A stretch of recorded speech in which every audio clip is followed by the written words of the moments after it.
ಚಂದದ ಜೀವನನ ನೀಡಿರೋ ಗುರುಗಳು ನಮ್ಮ ಗುರುಗಳು.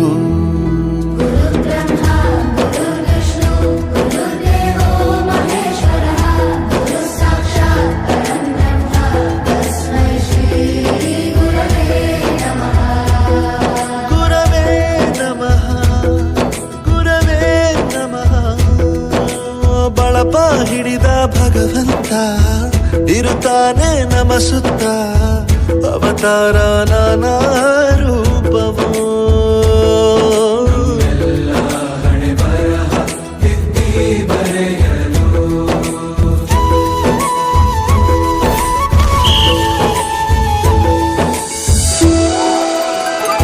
ಬಾಳಲ್ಲಿ ಲೆಕ್ಕ ಎಷ್ಟು ಮುಖ್ಯ ಎಂಬುದ